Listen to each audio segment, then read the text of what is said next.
Anyway, not that anyone's here because my stream is completely borked at the moment, but this is what we're going to do. We're going to try and do some philosophy live. Speed run the philosophy, and yeah, welcome to Philosophy Roulette, number 266. So, I don't know. Hopefully these things are working. I have no idea if they are. But still, let's just see if there's something new and interesting to read. Acta Economica with the OE.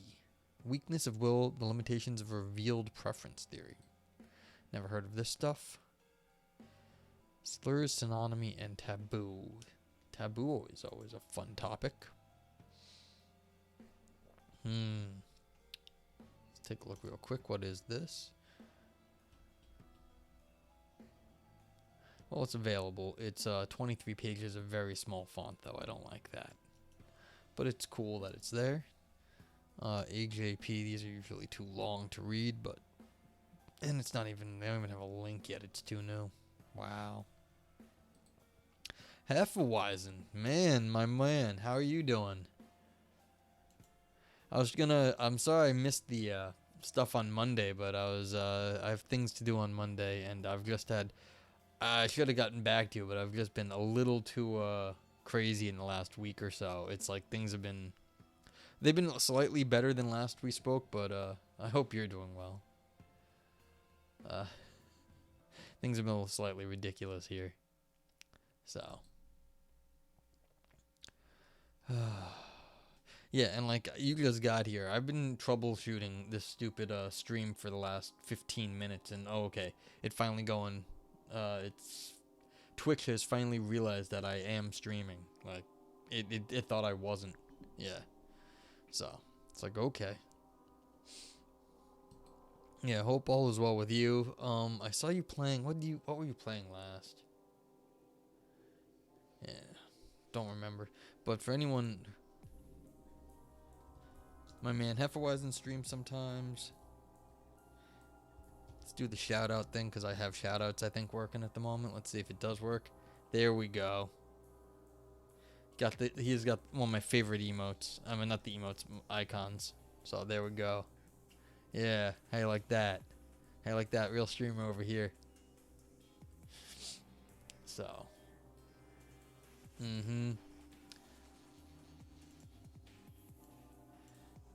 So. I don't know. I'm just up to my normal silliness of reading philosophy papers live. I should get the what you were last playing. What were you last playing? I don't know. You were doing the classic RPGs a while back. That was fun. Let's see. Is there anything cool to do today? AJP. I don't really feel like reading economics. Like Acta Economica. Yeah.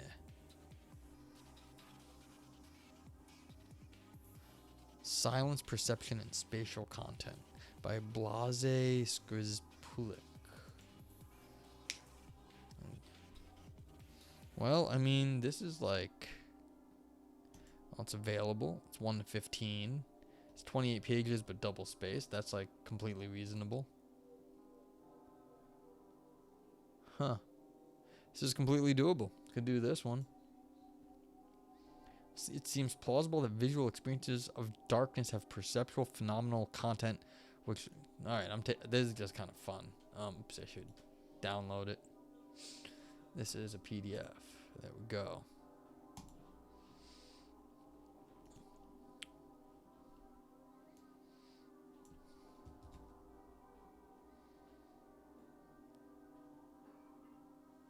Yeah, I'm like super far behind on all the stuff I've been trying to get done. Like, it's ridiculous. Thank you. I hope it's good paper. We'll find out soon enough, I guess. Could be fun. Yeah, I haven't done anything like... Actually, last week was the busiest week I've had. Like, going out and like people wanting my time in like 5 years. Like, everybody was like all of a sudden, oh man, what happened to losing the poor dude's letters? I wonder why I can't do that. Alright. Alright, everyone has to know these are like the Polish letters.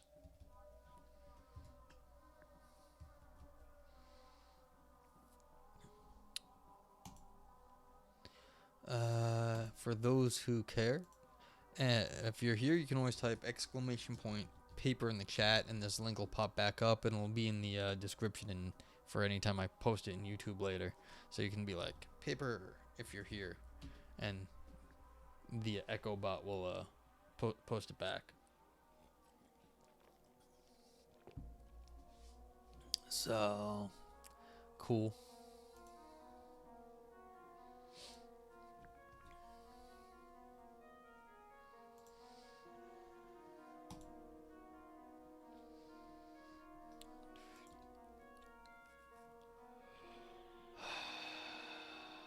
Cool. Alright, let's read this one. Why the heck not? I don't know what the heck. I'm a little worried about Twitch, though, at the moment. The whole, like, stream crashing thing wasn't cool, like, 10 minutes ago. Don't know if anyone saw that, but it wasn't cool. Did happen. Missing font index? Yeah, that's probably... Well, no. It's not missing in Ubuntu, because I can see it on my end, but when it gets filtered through OBS, it might be the OBS wasn't interpreting the font correctly. So whatever this font is on screen that you see, it might not have the characters, but the one that I saw, like, just when I downloaded it, it had it there. But maybe it's the particular font I'm using for broadcast. So, I mean, maybe I should just use a better typeface on this broadcast. I actually wanted to do a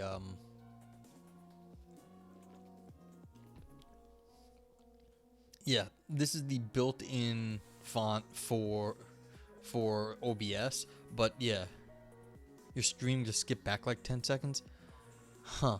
Well, usually that happens. It's up to you to resync, because on my side it says it's like fine. There's not a whole lot I can do about that, actually, but like, yeah, just yeesh, that's not good.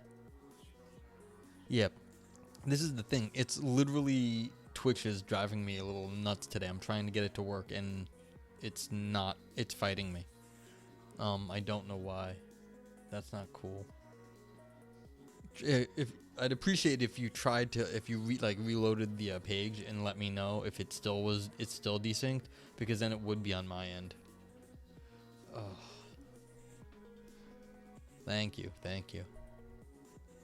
But anywho, we're gonna read this paper called "Silence, Perception, and Spatial Content" by Blazej.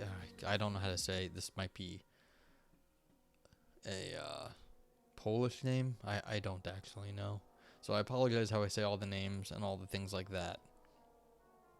And this is in... Where was this paper? This is AJP, Australasian Journal of Philosophy, so... super well-respected journal. Yeah. Okay, but whatever. We shall power on, and hopefully this won't be borked. Introduction. We do not see anything behind our head. Well, I mean, I see something reflected behind my head, because I got a window in front. I can see. Oh, well. All right, we do not see anything behind our head. We also do not see anything in a completely dark room. Well, do we see the darkness? Or is the darkness, I don't know. Though both of these situations... Okay, cool. Thank you, Hefeweizen. Yeah, like, Twitch has been very funky in the last hour, so I'm hoping their servers will hold up over the course of the stream.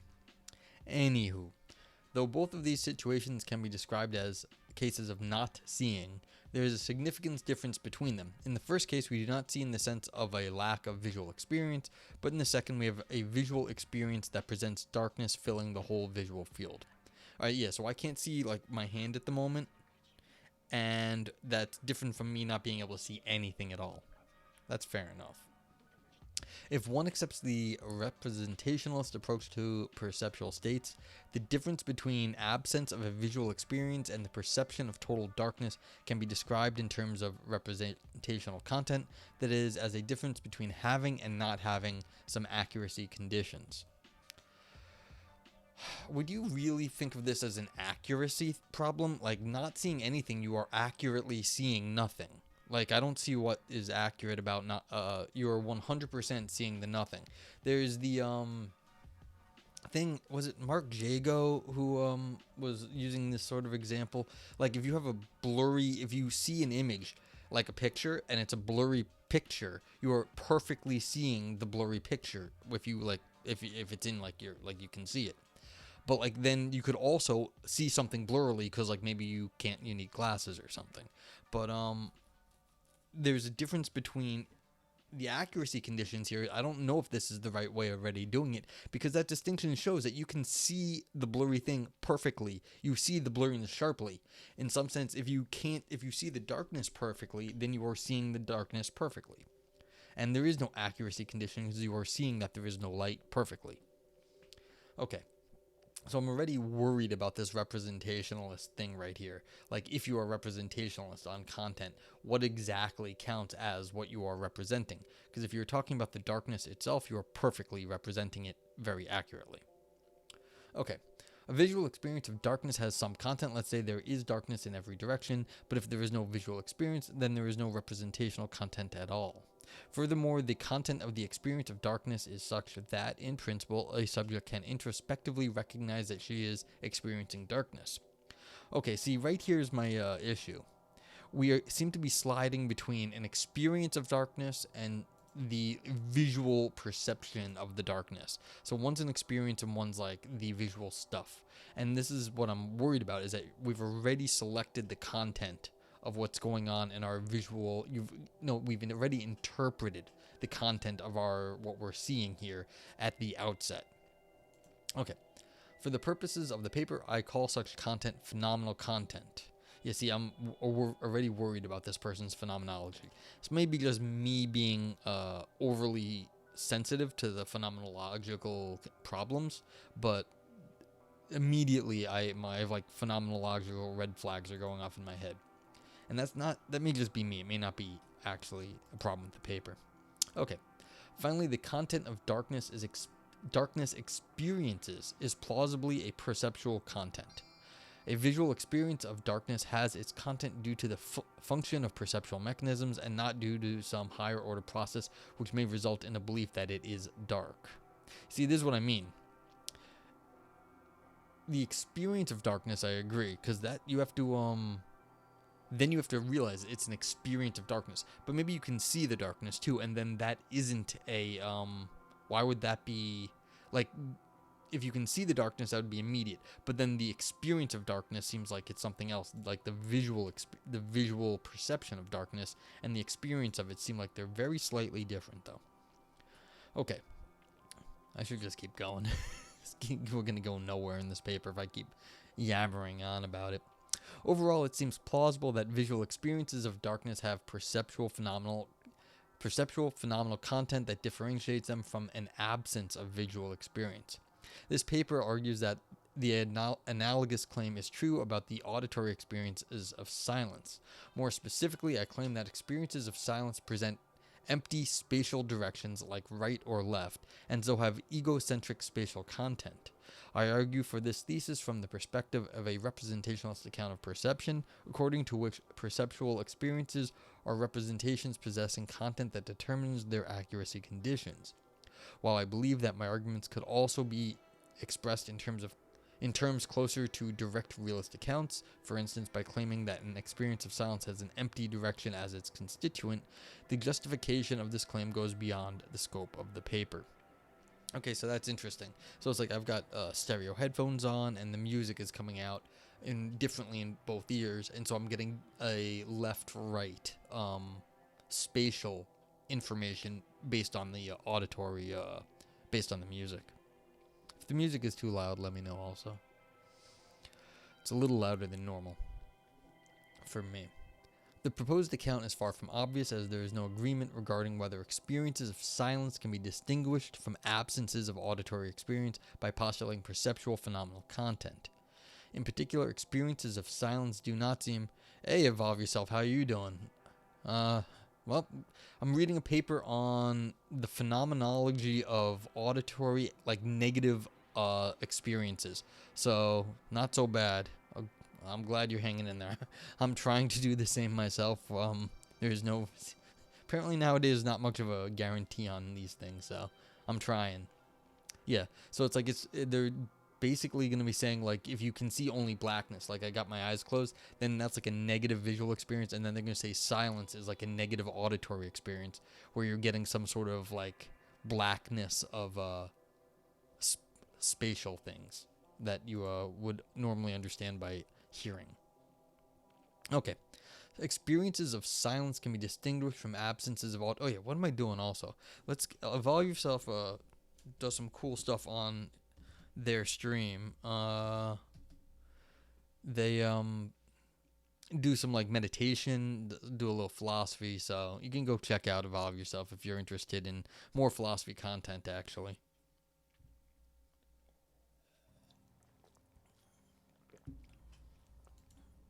Yeah, so there is no agreement regarding whether and as always feel free to ask questions. I hope your streams have been going well. I barely catch any streams right at this last week. It's been a little sad.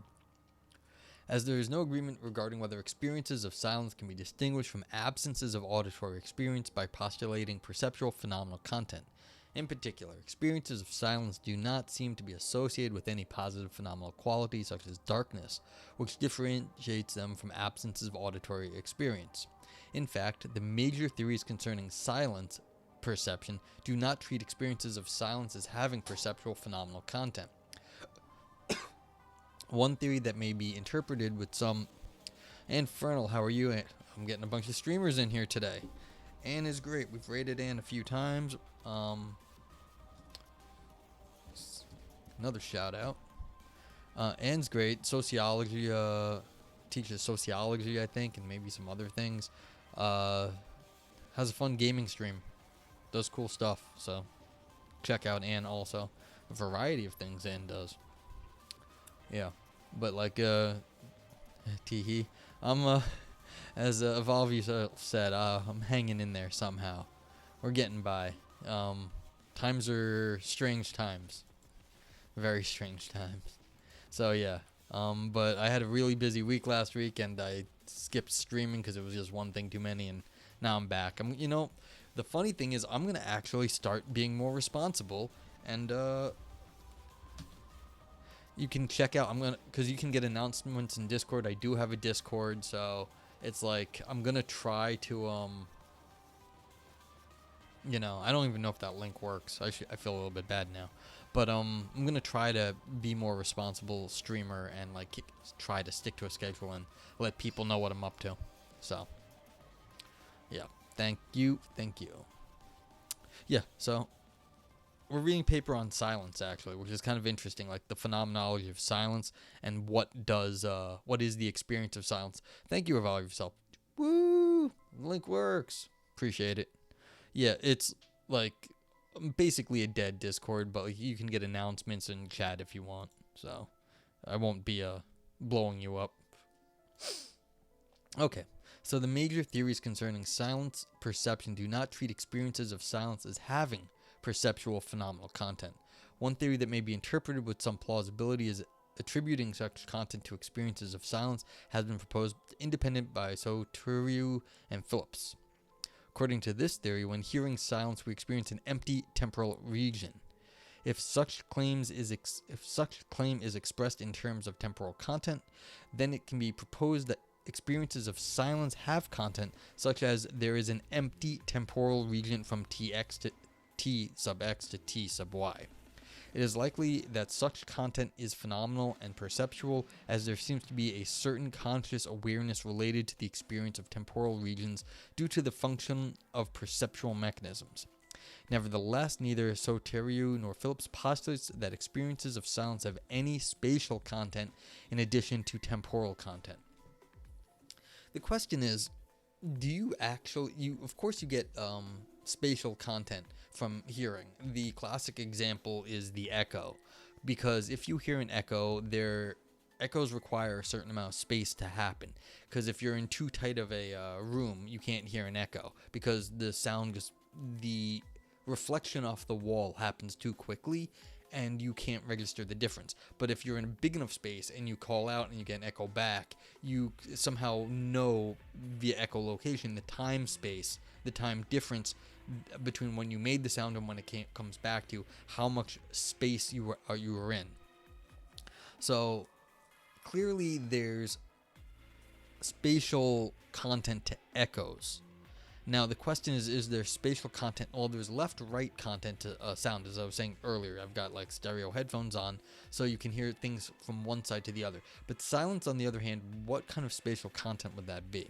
All right, so author says, I start by presenting my theory of silence perception, according to which experiences of silence have egocentric, directional spatial content that is perceptual and phenomenal. The argument for this thesis, presented in section 3, takes the form of an inference to the best explanation. Oh god, really? You're going to do metaphysics and abduction at the same time? I was just arguing against this to someone in real life on Monday. Like, I do not see how you can inference to the best explanation in metaphysics. Like, maybe in science. Like, that's what we do when you say, this is the best explanation and that's how it works. But when it comes to metaphysics, why would we have any intuition that one explanation is any better than any other? So, I mean, this is another thing I just happen to disagree with, but we'll see what the author's actual argument is here.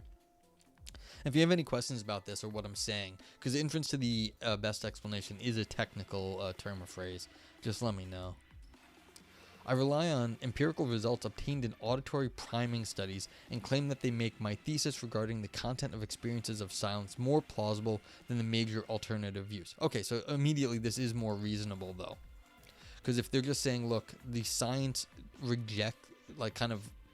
it doesn't work out with the other views, that's fine.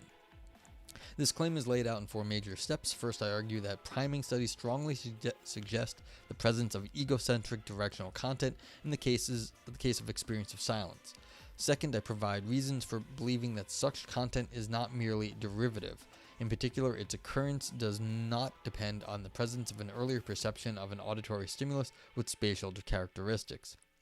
Third, I argue that the results of priming studies make it more plausible that the considered spatial content is auditory than that it is not perceptual at all, is connected to different modality than audition, such as vision, or is amodal. Okay, so I'm not sure, this sentence is a little got some busted grammar in it, but they're making it plausible that the spatial content is auditory versus separated to some other area of the mind, I guess. So that the spatial content is inherent to the being able to hear.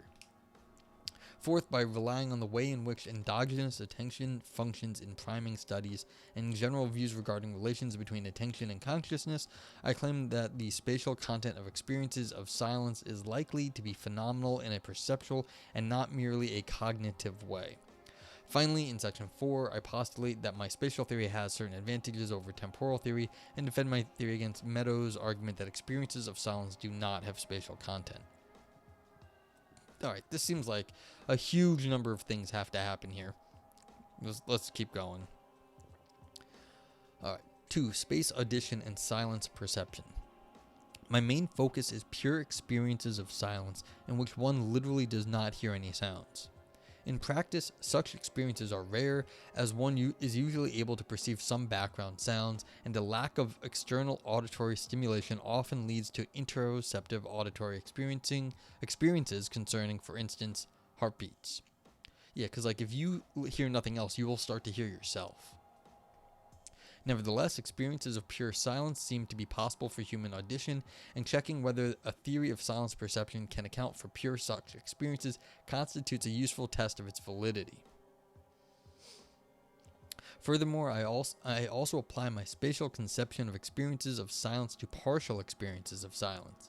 In such experiences, which are probably more common than those of pure silence, one hears that there are sounds in some parts of one's surrounding, but other parts are silent. For instance, one may experience a sound on the left, but no sounds on the right. Yeah, I mean, that completely makes sense. But I'm worried about what kind of metaphysics can you really get out of that. Okay, our author continues. I argue that audition represents an empty auditory space in experience of both pure and partial silence. In doing so, I assume that standard auditory experiences have spatial content as they represent auditory entities, usually understood as sounds or their sources, as located in some direction from the perceiver. While the auditory ability to represent space has been a matter of philosophical controversy, I believe that there are good reasons to accept that human audition can represent at least directions of auditory entities. I mean, is it? I don't. This is a little weird. I don't understand why anyone thinks that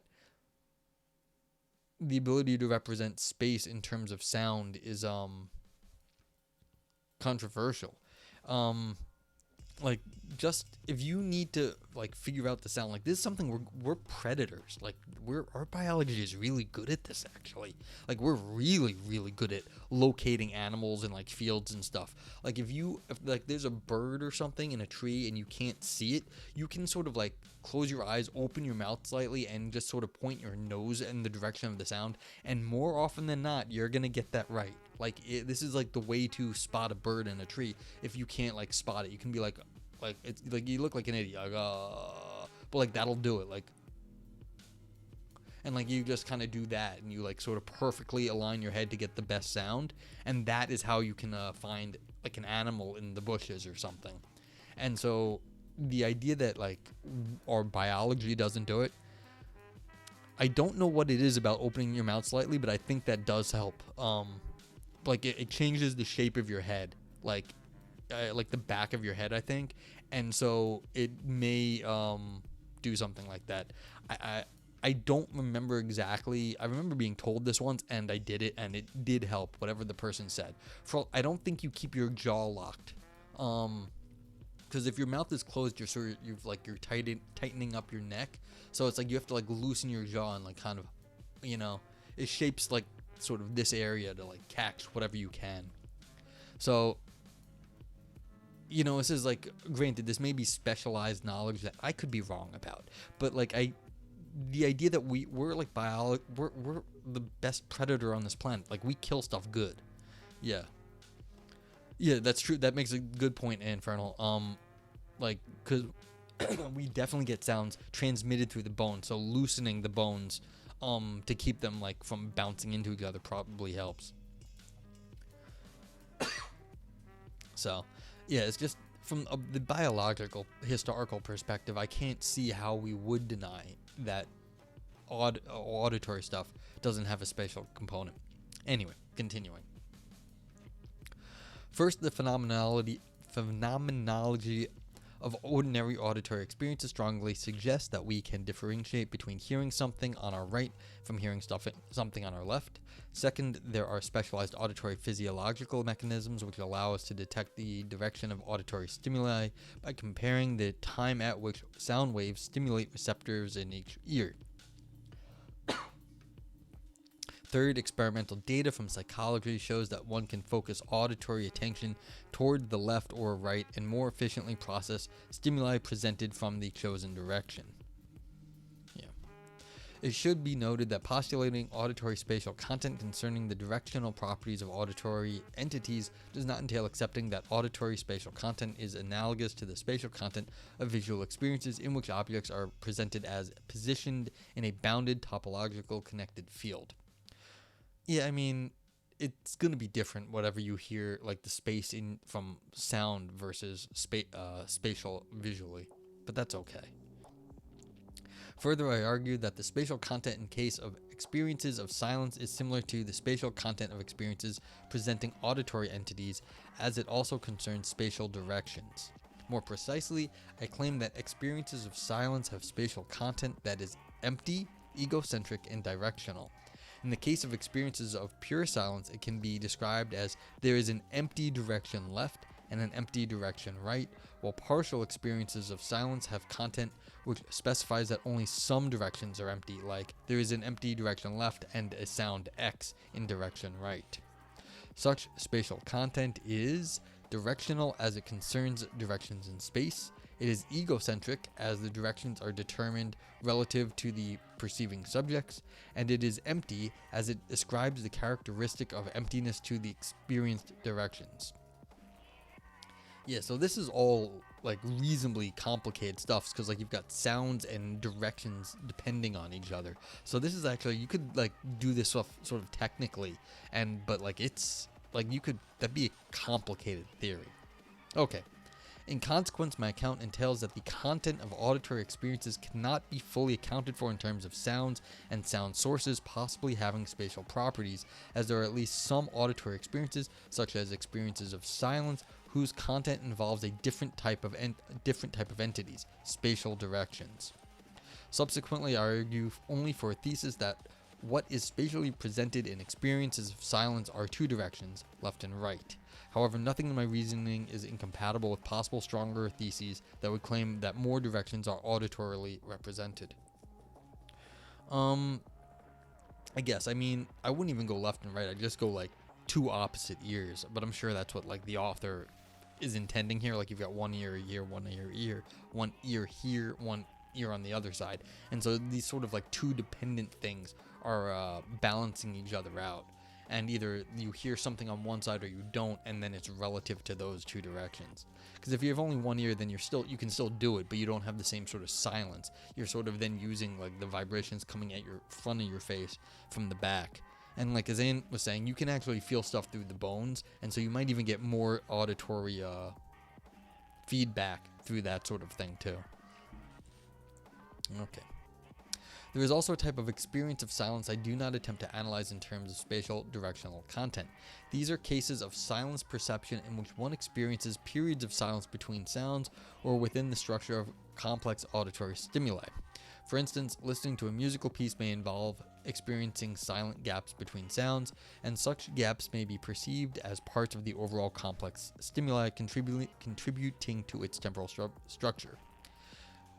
And Phil says, like, when you hear yourself chewing, yeah, like, you could, like, if you could, like, grind your teeth right now, and you'll get, like, a sound going through, so, I mean, like, I'm just, like, hitting my head, and I'm sure the sound is not exactly what, like, is coming out and then through the ear, it's coming, like, through the side of my head, and so that's kind of like you're just directly shaking the bones, as opposed to, like, having the, sound come through the ear and shake the bones. So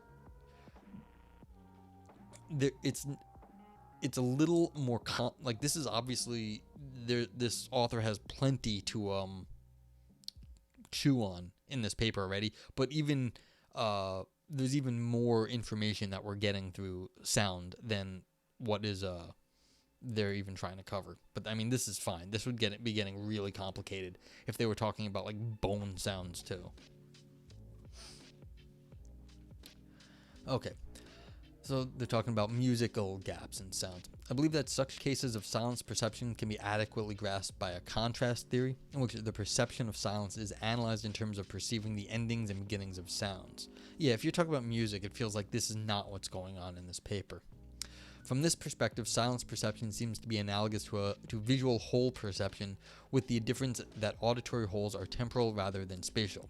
Alternatively, some experiences of auditory temporal gaps can be explained by theories postulating that the perception of absences arises from violations of perceptual expectations. For example, one may experience a pattern of sound such that the next sound is presented half a second after the previous one. When the series ends, a person may have an experience of silence with the content determined by the violation of expectation concerning the continuation of the series. Nevertheless, such theories are not well suited for explaining experiences of pure silence in which no beginnings or endings of sounds are represented and no expectations are formed based on previously heard sounds. I just want to make a small comment on that. Is that really so? Like, you're going to have like a start of the recognition of when you realized you were in a case where there were no sounds. You're going to have to like realize that you may not remember the last sound you heard, but like that doesn't mean that there wasn't a start of when you heard this, when you started to realize you were in silence. Okay, experiences of silence and spatial content. Spatial attention and directional content. See, this is what I mean. This is getting complicated already. If you're talking about spatial attention, like that's already a complicated topic. Okay. It is well established that visual attention is both space and object based. This means that one may attentively choose a certain object and process it more efficiently, or may focus attention on a spatial region in the visual field such that whatever appears in this region is processed in a privileged way. Oof. Yeah, you gotta deal with a lot of noise. I believe it. There's lots of kinds of noise. Space-based visual attention can be exogenous or endogenous. In the exogenous case, a priming stimulus drags attention to a certain region, and new elements appearing in this region are processed attentively even after the priming stimulus disappears. Endogenous attention is not attributed to a region of space in virtue of an influx of an external stimulus, but is voluntarily applied by a subject relying, for instance, on beliefs concerning the likely location of the relevant stimulus. Both in the case of applying exogenous and endogenous visual space-based attention, there may be a period in which attention is focused on a place in which no relevant stimulus is present. This period can occur before a presentation of stimulus, endogenous attention, or between a priming stimulus and a later stimulus, exogenous attention. I think that was a lot of words. Basically, all that's being said here is like if your phone goes off, like everyone nowadays is phone obsessed. So you're waiting for your phone to ring, and you can look at it, and that would be an endogenous thing. If you're looking at the phone because you're waiting for something to happen, but nothing happened. If it starts lighting up, then you're getting a phone call, and that would be the exogenous attention. That's all that means. Exogenous means some external stimuli. Endogenous, it means you're looking at it because you're primed to look at it for some reason. So that's all. The presence of space-based visual attention suggests that vision can represent spatial regions. Major theories of visual attention treat attention as a selective mechanism that chooses elements to allow for their more elaborate processing. See the coherence theory of attention and feature integration theory. It seems plausible that if some element is visually attentionally processed, then it figures in the representational content of a given experience. It is so because attended elements are those to which we have privileged phenomenal access, and which are perceptually processed in a detailed way. For instance, using a spatial example, if a circular region is visually attended, then a visual experience presents that there is a circular region or that this region is circular, depending on whether perceptual content is interpreted as general or particular. The close relationship between attention and consciousness makes it plausible that the attentionally processed elements figure in the experiential content of a conscious perceptual experiences and do not merely constitute some subpersonal content. It's complicated stuff here. Too many big words. In fact, the only cases in which attentional processing occurs without perceptual awareness of the stimuli are specific situations in which a very brief stimulus is presented in the attended region, or in which two attended stimuli are arranged such that one suppresses the awareness of the other. Of course, the experiential content may vary depending on the amount of attributed attentional resources. For instance, with focused attention, a circular region may be experienced as having a specific shape, while with diffuse attention, it is experienced merely as a convex region without further specification. Okay, so this is, again, one of these, they're just hammering out the details. So this is my quarter I have here. And you probably all experience this as round, even though it isn't perfectly round when it's coming through the video. And the reason why is we see these things as perfectly round because that's how we experience them in daily life. But of course, you've got other things going on, and so that's why, even though there was no perfect circle that you just saw right there, it you understood it to be very circular. Okay, so author says, I believe that the analogous story is true in the case of auditory perception, and that it can be generalized to account for experiences of pure and partial silence. More specifically, I claim that the way in which auditory attention works suggests that, even if no sounds are heard, audition presents, due to attentional processing, empty spatial directions. While the early results were inconclusive, there is now a widespread conviction that phenomena related to visual spatial attention have counterparts in auditory modality. In a common experiential design, a participant hears an auditory cue on the left or on the right, and then after a period of silence, a target sound is presented at the location of the earlier cue. It has been observed that cueing makes the processing of the subsequent sound positioned in the direction of the cue more efficient, as the reaction time needed for recognizing the stimulus properties is shorter and responses are more accurate. So that's interesting. So if you hear a sound off in a certain direction and then they keep doing it, you hone in on that sound. Seems reasonable, but it's nice that they were able to show that that is the case. Such results suggest that auditory attention can select an empty spatial direction such as left or right. It is so because between a presentation of a cue and a presentation of a target sound, there is a period of silence during which attention is still focused in one of the directions. As a result of the attentional focus, subsequent stimuli positioned in the direction attended are processed in a privileged way. Because the attention selects an empty direction, it is plausible to accept that this direction figures in the representational content of a given auditory experience. In consequence, psychological results support a thesis that there are experiences of silence which have empty directional egocentric content.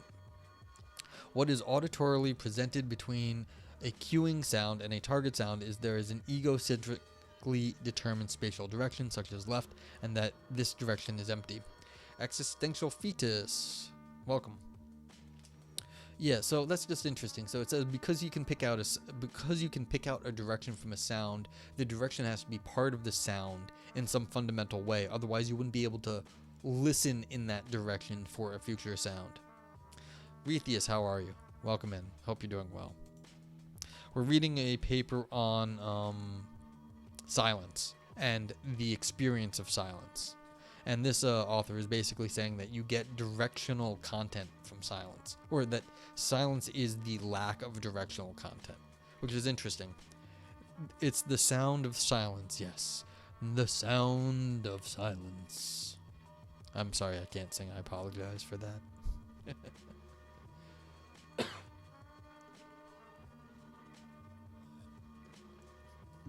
But I mean, immediately plausible. That's why we have left-right headphones. So, stereo. So, stereo sound is basically what we're talking about. That's not good for you, Retheus. Okay, continuing. The derivativity problem. However, there are two reasons that prevent us from generalizing the interpretation above and applying it to experiences of pure silence. First, in the described experiential design, auditory attention is exogenous, as attention is dragged toward one of the directions by the cueing stimulus. Nevertheless, in the case of experiences of pure silence, the focus of attention must be directed endogenously, as by definition there are no auditory stimuli which would attract attention in such experiences. Sorry. You know what's going on? I've got my music a little louder than normal, and my attention is getting misfocusing. Endogenously, I'll explain this a little earlier. Okay, I think the best way to do it is endogenous means from inside of you, exogenous means from outside of you. In this case, what we're talking about is like, you know, if you have your cell phone on the table or something and you're waiting for a call, you might keep looking at it. And because you're waiting for the call, that's an endogenous cause, because it's inside you and it's directing your attention at the cell phone. But when your cell phone lights up and starts ringing, that's exogenous. And and you know, you can do the same thing, and you know, with the ghost vibrations in your pocket, like you're waiting for a feeling there. Yes, and I'm calling about your car's extended warranty, and would you like to, yeah. So, but like that's the sort of experience we're talking about here. The ghost rings, the ghost shake of your phone when you think you got a phone call or a message. This is a ghost sound that you're hearing. Silence is like the ghost sound. You're expecting something, but you're not hearing it. That's actually a very good point, Infernal. Like with love, I'm waiting for a feeling. It's like, whoa, where's my love coming from? It would be nice. Yeah. Okay. So that's what this, it's auditory. When you hear something and it's outside of you, then the attention is exogenous, as attention is dragged towards one of the directions by the cueing stimulus. Nevertheless, in the case of experiences of pure silence, the focus of attention must be directed endogenously, as by the definition, there are no auditory stimuli which would attract attention in such experiences. Yeah, well, you can always do the endogenous experience of love, and that is the worst way I could ever said you could go, like, whack off. So, I find that funny, though. Second, it may be the case that in experiences of silence occurring during cueing studies, the spatial content is merely derivative. More specifically, one may claim that an empty spatial direction can be auditory. Sorry, I'm still laughing at my own joke. An endogenous laugh. One may claim that an empty spatial direction can be auditorily represented only if there was a sound represented as positioned in this direction a moment earlier. According to such a position, the auditory system can retain information about the spatial location of a sound for some time and represent this location even when a sound is no longer present. In this way, auditory experiences of empty space are always dependent on previous experiences of sound possessing spatial properties. Of course, in an experience of pure silence, such dependence cannot be obtained, and so they may not have any spatial content. You see, this is my problem here. It's like, yes, but we've always heard sounds beforehand, and so there is always some sense that we have a historical understanding of a sound coming from outside. So if you have pure silence, there's still a memory of a sound coming from someplace else. And so the pure silence is still, like, possible. Yeah, deaf people exist. But in some... here's the question, Retheus. Well, the fact that there's spatial direction is what this author is arguing for. I'm not sure if I buy that this is exactly the phenomenon that's at hand here.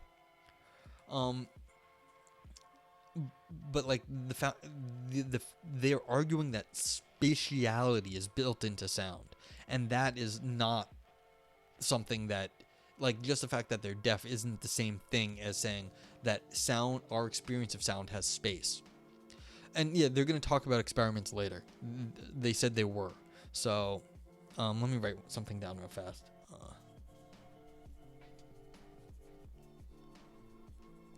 Yeah, so there's going to be experiments, and they're going to talk about those. Okay, continuing. Nevertheless, it is believed that the cueing paradigm can also engage endogenous attention in certain circumstances.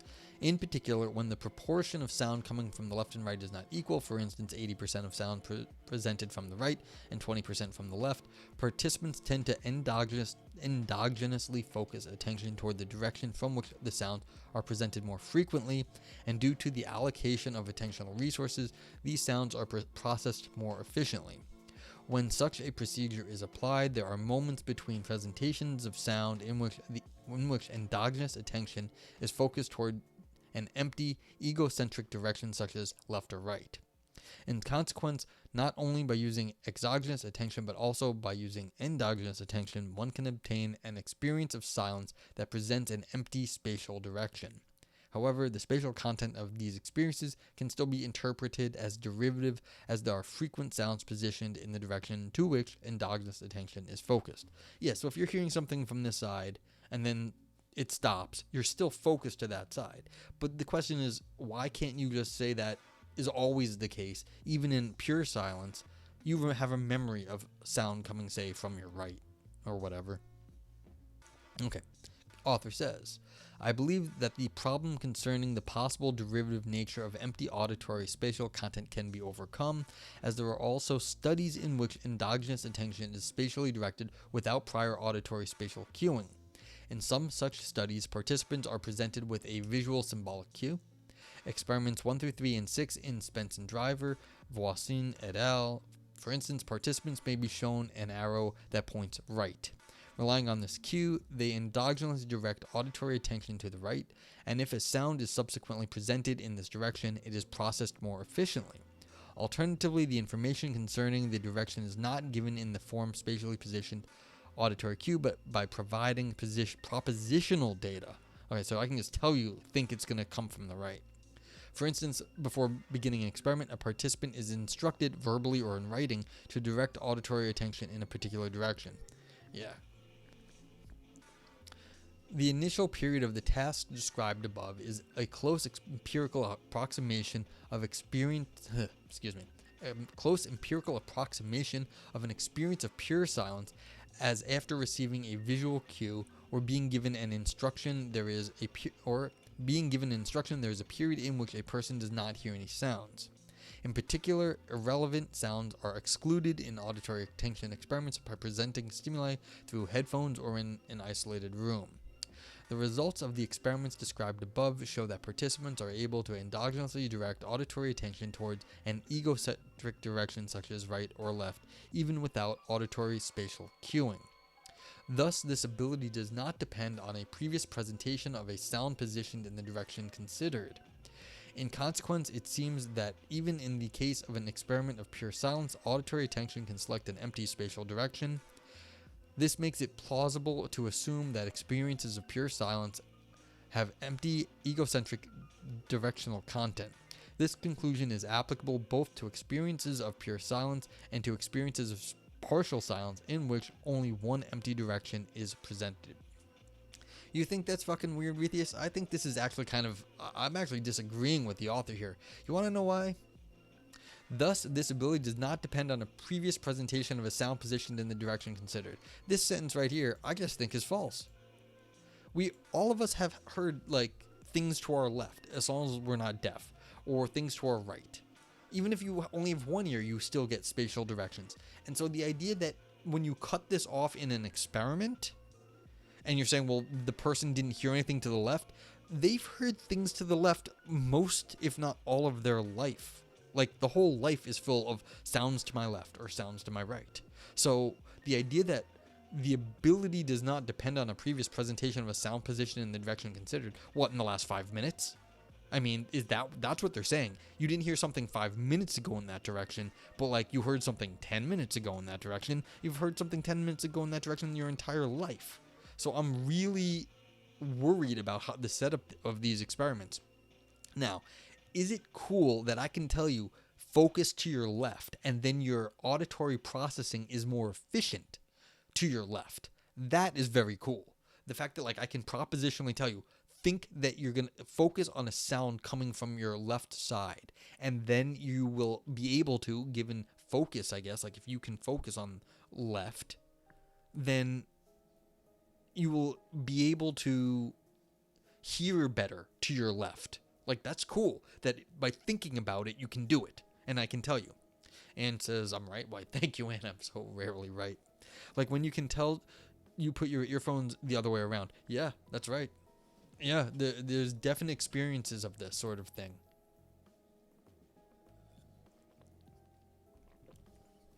But I'm a little worried about this claim right here. But for the sake of the argument, it's true. We can do this without we can set up ourselves to focus in a certain way. Now that is complicated. How do I be able to tell you listen to your left, and then somehow you make a virtual auditory cue to your left that maybe is simulating an auditory cue? Is that what's happening when we focus? I don't know. But it's the idea that it doesn't depend on a previous presentation of sound. Yeah, but how that happens is well beyond anything that's getting explained here. So the idea that it doesn't depend on a previous presentation of sound is difficult. I don't know what it is, but they think they can rule this out. It's skeptical face. Really? Okay. However, two doubts can arise concerning the above interpretation. First, while the direction of attention in the experiments considered is not cued by a spatially directed sound, it is preceded by a visual or propositional stimulus. If this is the case, then it is possible that empty directional content is still derivative, as it depends on certain input providing spatial information. Vithia says, I feel like a lot of this is based on evolutionary biology. I always think to why our senses evolved in a certain way, which can be surviving the saber-toothed tiger. Oh, absolutely. Why are we, like, we're really good predators, really good predators. Like, we can pinpoint things in space better than, like, a lot of, like, almost anything. I mean, we're talking, like, eagle-eye, or not eagle-eyed, but we're really good. And so this is the question is, but how do we correctly understand what we're doing here? And I agree with the Anne and Retius, like, looking at this, like, if it's primal, how are we actually supposed to philosophically understand this sort of primal thing? And that's what the question of the phenomenology is here. That means sound has more structure to it than mere sound, and that's what the author is cueing in on here, that we're getting a lot more information than mere sound, but they're saying directions are built in. And the fact that directions are built in, there's like some sort of like spatial structure, is a very interesting question. And why, how have we ever, and this is a second separate question, how have we evolved to have built-in spatial processing to sound is, I mean, that's cool. So, but I mean, that's sort of like the how it came about. The question for, of course, the philosopher is, what exactly are we doing here? What sort of what kind of information are we really getting? It's not static. It's somehow giving us like a complex structure to it. Yeah, absolutely, Retius. I mean, it's like the old thing, in the land of the blind, the one-eyed man is king. So if you don't have like extra sophistication here, you're not going to do as well in like a dangerous situation. And says that's why I'm not too philosophical in my modern thinking. A lot can be demonstrated by modern imaging technology that allows us to see how the brain works. Yeah, fair enough. But like, sure, you don't have to be philosophical. You can learn what is going on, but that doesn't describe how we should understand it, though. So that's where I come at things from. Yeah, I've got some people who like the biological approach. No, biological approach is great. Yeah. Well, I'm all argumentation. So I'm all argumentation. Yeah. Okay. So the directional attention is considered not cued by a spatially directed sound, but is perceived by a visual or propositional stimulus. So the author is still saying, look, there's still a stimulus, even though it wasn't sound based to begin with. So that means we can do something about that. So if this is the case, they say, then it is possible that empty directional content is still derivative, as it depends on certain input providing spatial information. Second, I assume that attentional focus is a selective mechanism, such that attention focuses on elements that are already represented. In the context of silence perception, this means that empty spatial directions are already represented even before attention is focused. While such an assumption may be plausible in the case of visual spatial attention, one may doubt whether the same can hold for auditory modality. Perhaps it is not the case that attention is focused toward a direction that is already represented, but rather that attentional focus initiates an auditory spatial representation. See, I find that very strange, especially considering that, like what we were talking about earlier, like Infernal was bringing up, there's different ways to gather sounds. And so it's not like you're devoid of sounds. You're always in this sort of spatial soup when it comes to sound. You're an instructional designer for call center onboarding. That's cool.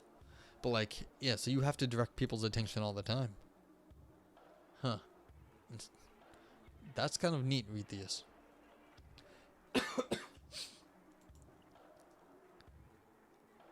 Hey, that's awesome. Okay. So the first worry is about that there's still cues, even if they're not auditory. The first worry can be understood in either a stronger or weaker sense. The stronger interpretation, you can always go take classes, Retius.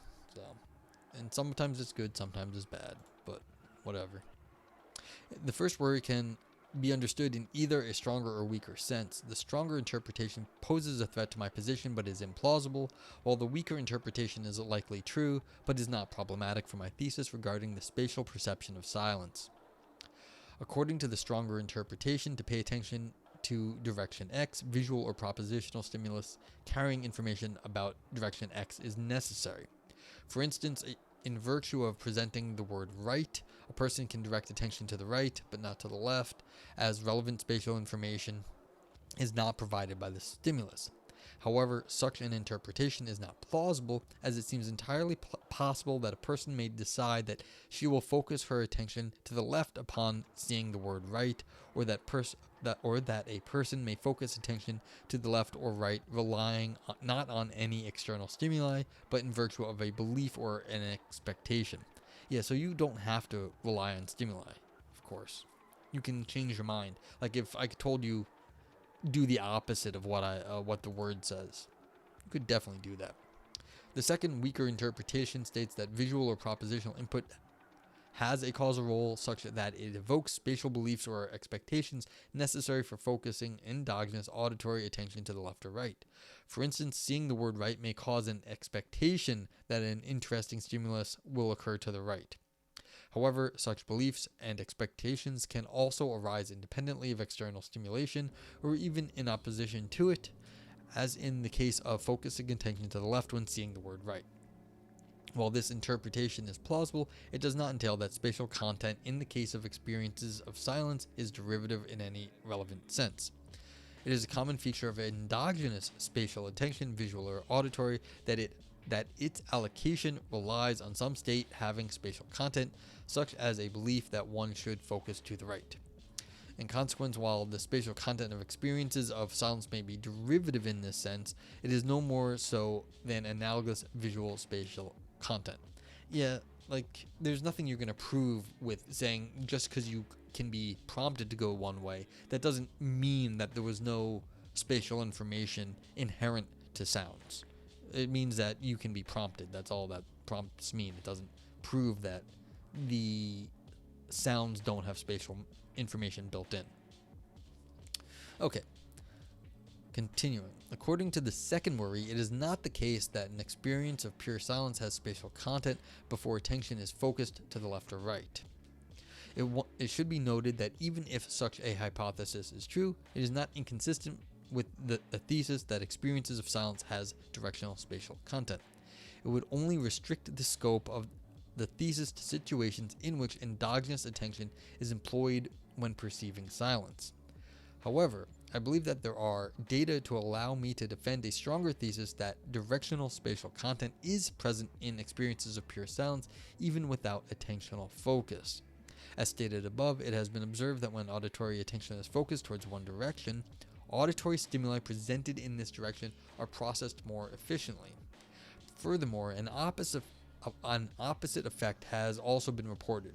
If auditory attention is focused towards one direction, let's say right, then auditory stimulus presented on the left is processed less efficiently than in a case in which attention is not directionally focused at all. After focusing in one direction, attentional resources initially allocated to the left direction are directed to the right, leading to a decrease in the processing of left-located stimuli. This suggests that before directional focus, attention is distributed toward both directions, left and right, so both directions are represented at least in some rudimentary form. If auditory spatial directions were not represented at all before attentional focus, then prior to attention being focused, the processing of auditory stimuli in both directions should be at least as poor in the case of processing left-located stimuli when attention is directed towards right. However, this is not what experimental results reveal. In consequence, it is plausible to state that even before attentional focus, both auditory egocentric directions are represented by using attentional resources. However, their pre-focus attentional representation is probably less detailed, as due to the distribution of attention, the amount of resources applied to each direction is low. For instance, it may be that focused attention allows for the representation of some distinctions within directions that are not available when attention is distributed. Okay, so basically, if you pay attention to the right, it draws away resources from the left. That's fine. I just had a thought. What was it? Oh,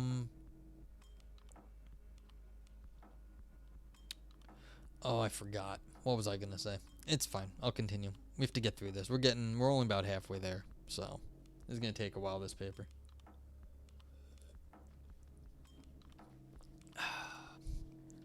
The perceptual character of content. The reasoning above shows that empty, egocentric, directional spatial content can be attributed to experiences of pure and partial silence. However, it is still possible that this content is not perceptual, auditory content. First, it may be claimed that the content considered is not perceptual at all. Second, it can be proposed that while it is perceptual, it is not auditory. There are three ways of denying that this spatial content is not perceptual. According to the first, content is not perceptual, but is a higher order, post-perceptual content of a belief-like state. However, this is not likely, as the empirical studies discussed earlier clearly show characteristic behavioral effects such as priming connected with the functioning of attention. And says, okay, I'm off to play games and stream. I need to rest my brain. Enjoy the stream. Thank you for being here. I think I even put a lurk in. Let's see if it works. Let's see what happens. Have a good lurk. I don't know if it works. I didn't even test it, but that's what it should be. Let's find out. And thanks for being here, Ann. Everyone should go,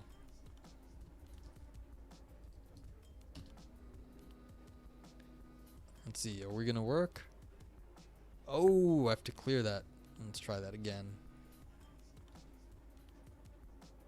There we go. Yeah. It actually, I have to put a auto timer on that. But everyone go check out Infernal. So, she'll be streaming later. Hopefully, you'll have a chance to check her out.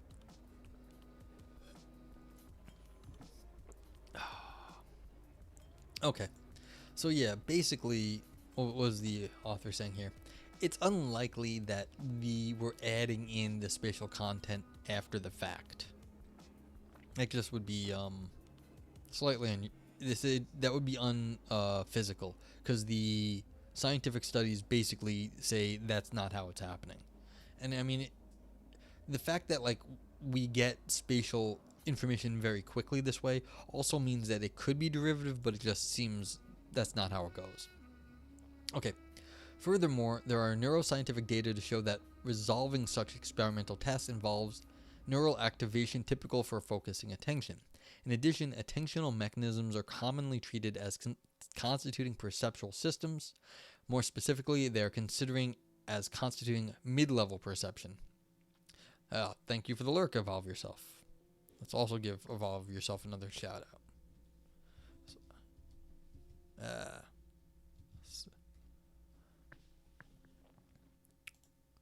Everyone go check out Evolve Yourself too. Alright, so it is unlikely that content obtained due to the functioning of attention would not be perceptual. Yeah, so it's unlikely. Possible, but unlikely. A second option is to postulate that spatial content in experiences of silence is not a product of auditory perceptual processes, but instead arises from operations of auditory imagery. Oh, okay. So, well, let's find out what that means. I don't even know. While auditory imagery and perception share some neural mechanisms, obtaining the described priming effects require attending to the actual spatial directions and not merely imagining some form of auditory space. In fact, there are data suggesting that attending to the content of imagery interferes with the perceptual processing of stimuli. So I guess this is like, imagine a sound was over there. So they're saying that isn't actually what happens, because it just interferes with it. You're not focusing. The imagining interferes with your focus. Thus, if the spatial content of experiences of silence were merely imagery content, the clear priming effects concerning the processing of external stimuli should not be observed, as focusing on imagined auditory space would limit the attentional resources applied to actual spatial directions.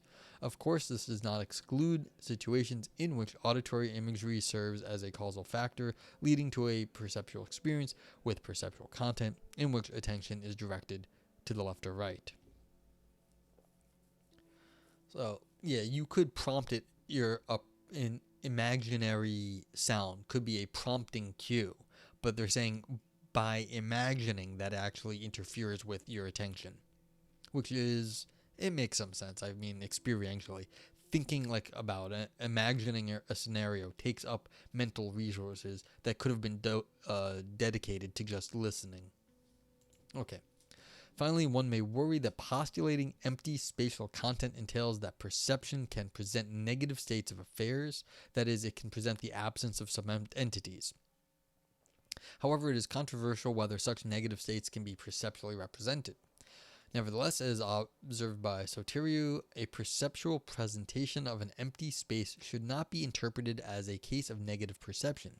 In particular, the postulated spatial content, such as there is an empty direction left, is distinct from negative content, such as there are no sounds in the left direction.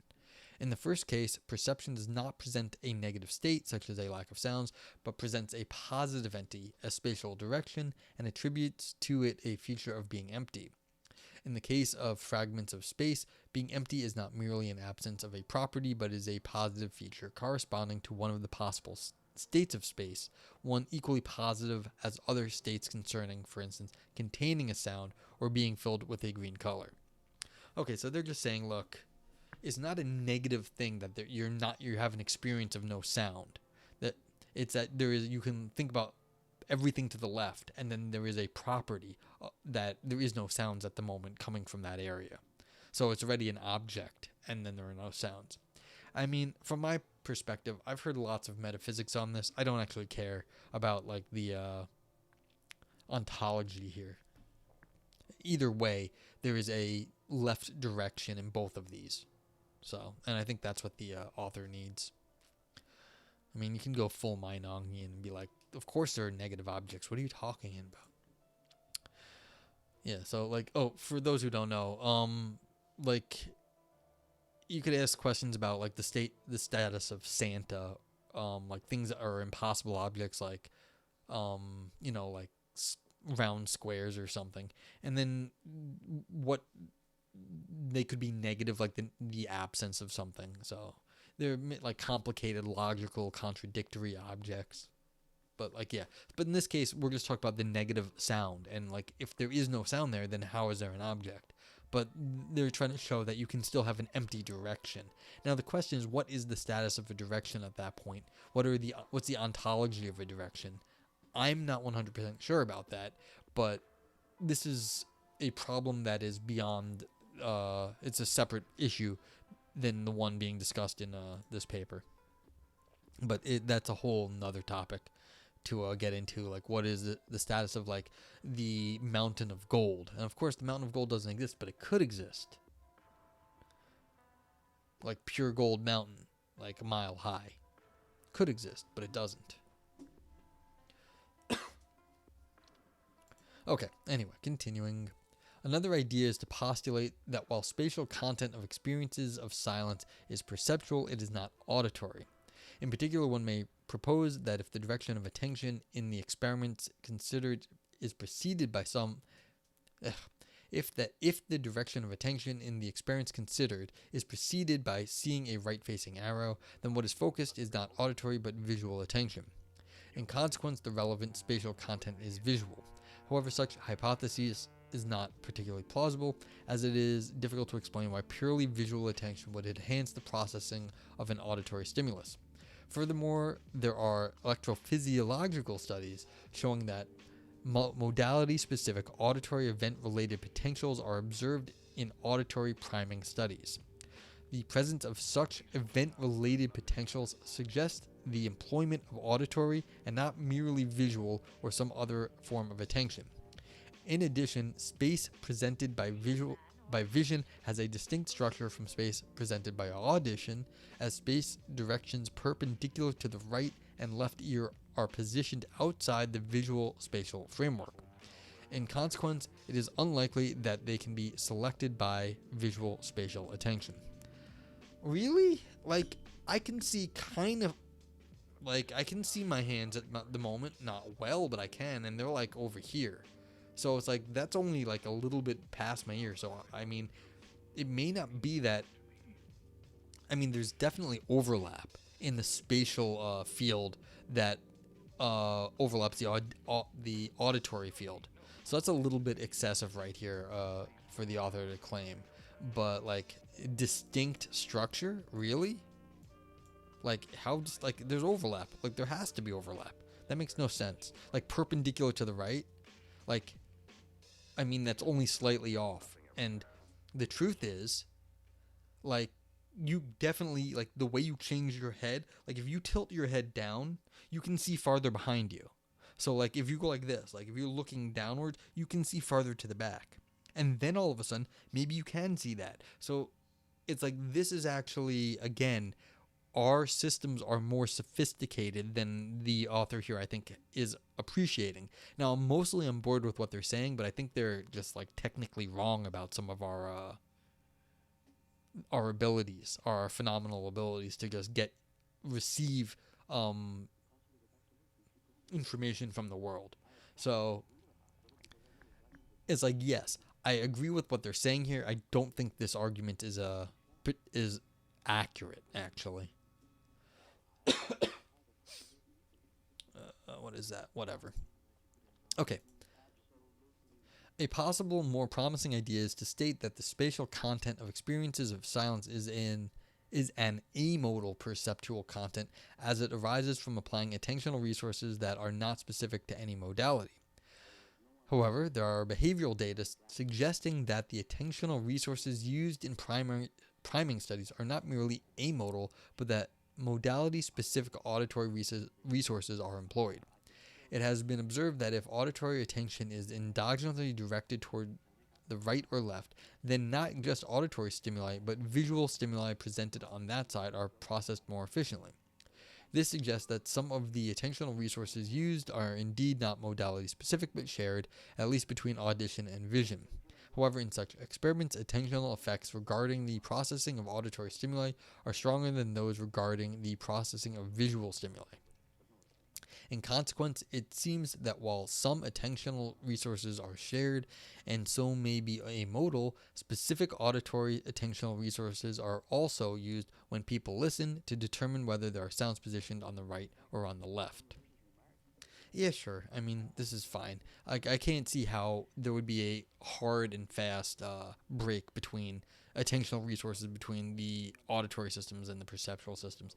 It seems like that would be overly redundant for people and like humans and animals and a biological thing.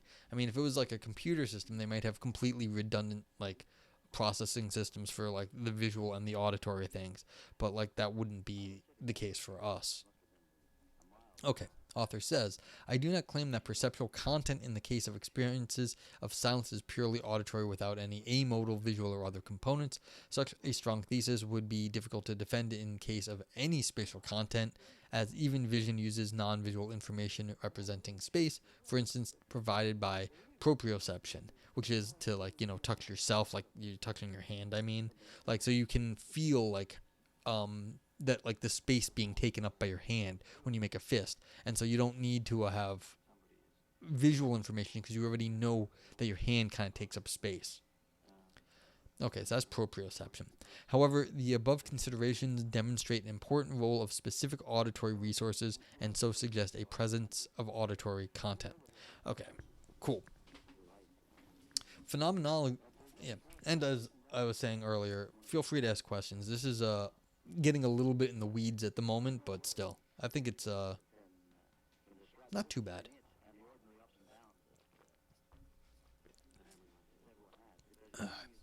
Phenomenality of content. Phenomenality. I don't know if I've ever seen phenomenality used before. It's interesting. Phenomenality. Finally, even if we agree that the content is considered as perceptual and auditory, whether it is phenomenal may still be in doubt.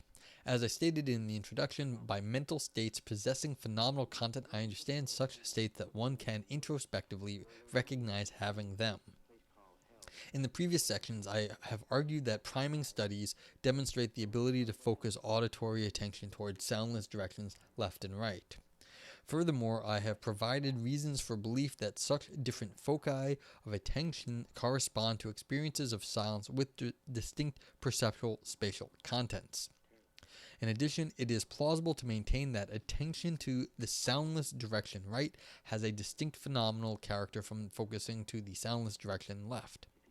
This too is demonstrated by the priming studies. To succeed in such tasks, one must possess the ability to recognize what it is like to have attention focused toward a particular silence direction in order to control that a specific action, like focusing to the left and not to the right, is taken.